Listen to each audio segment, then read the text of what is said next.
welcome back to my channel.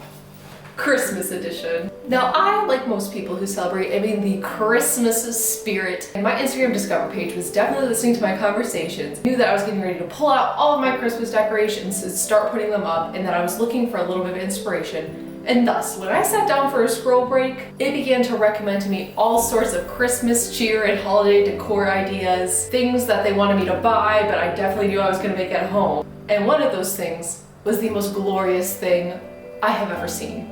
A Holiday Bird Nativity. As a Target and other store knockoff holiday bird enthusiast, I scooted as fast as I could over to Target.com to see if I could procure one of these glorious things, only to find it was not only sold out at the nearest Target to me, but Targets everywhere. Now, if there's one thing I am not going to do, it is buy something off some reseller for twice the price it originally retailed for. I am not going to support a scalper. I refuse to endorse that kind of unhinged buffoonery. So what is a person to do when they want something they cannot buy? Well, if you're me, you make it. Now, I'm not going for an exact replica, okay? Here on this channel, we strive for inspired by and good enough. So let's get into it. You may be asking yourself, what is a Target and other store knockoff holiday bird? And I would ask you in return, do you live under a rock? Well, according to the Spruce, the birds are made by Spirits, a Target-owned line of fun party supplies and home decor products that launched in 2012. The company started making small birds with felt decorations befitting the next holiday, and people cannot get enough. And that is certainly true. People really cannot get enough. Now, from my own living memory, I recall these birds rising to popularity probably around 2020 is when I started noticing them and hearing and seeing people talk about them. And seemingly almost the second they drop, these birds get bought out by collectors and resellers alike. Can you stop scratching the couch?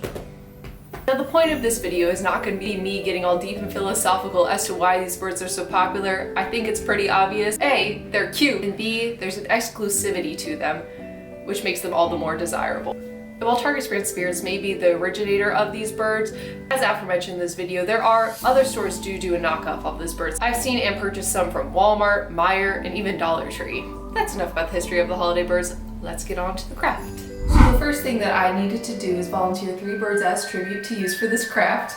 So I went through all my birds in every season and tried to pick 3 that were kind of unremarkable in their accessories and like fabric color, and these were the 3 that I landed on.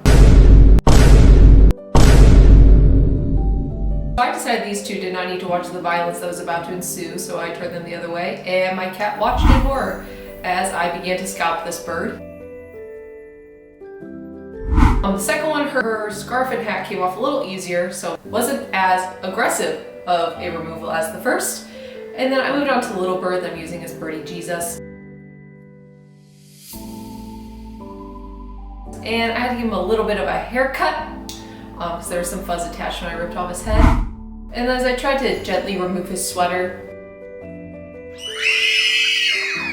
I ripped off his legs. I ripped his legs off and basically skinned him. I picked out some white fabric to cover up his front, and I traced it around to about the size that he was.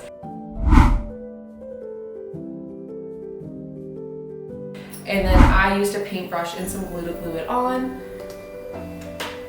And I stuck it to him and gave him a little bit of a beard trim.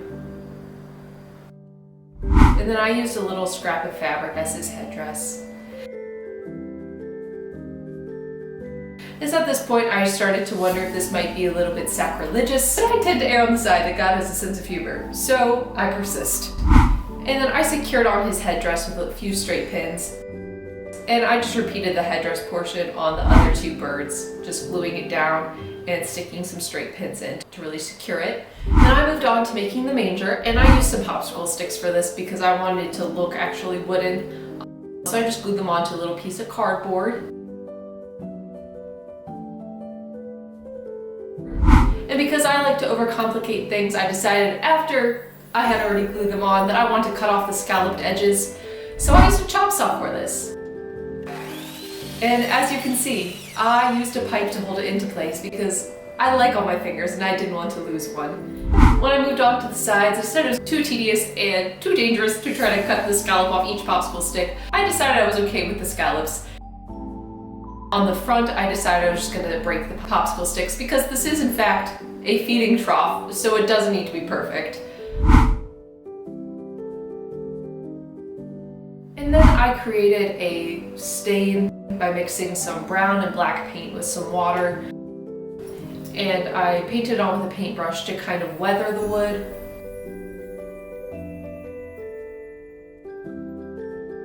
So then I moved on to making the actual stable, and I used some cardboard for this. I took the tallest of the birds to kind of measure how tall the wall should be. Then I cut the cardboard with a box cutter. So anyway, I kind of trimmed off any excess to make sure the two walls were the same size. And then I went ahead and scored a third piece to kind of create the point at the top of the shed. It's called a stable. I literally just said that 5 seconds ago. So then I secured the walls to the roof of the stable with some hot glue, and then you use a little bit of tape as reinforcement because I'm going to be covering up the cardboard anyway. Now if you watched my previous video about creating fall home decor, you know that I love cutting up cardboard. So then I decided to cut up some more cardboard to make kind of like a shiplap for the walls of the stable. Again, and I cut it for a very long time. And then I cut as many strips as I thought I would need, and then I used some hot glue to glue them on. Now this video is also not sponsored by G Fuel, but it could be. And then once I got all those pieces glued on, I decided I wanted to kind of seal off the raw edge, because while I like making things out of cardboard, I don't necessarily like them to look like they're made out of cardboard. And then I decided that I hated how this tape looked, and I ripped it off. And then I remembered I had a little bit of craft moss, so I decided to glue that onto the edge. And I used some hot glue for that. And then I took a little bit of brown paint and painted on some wood grain. And once I finished that, it was complete.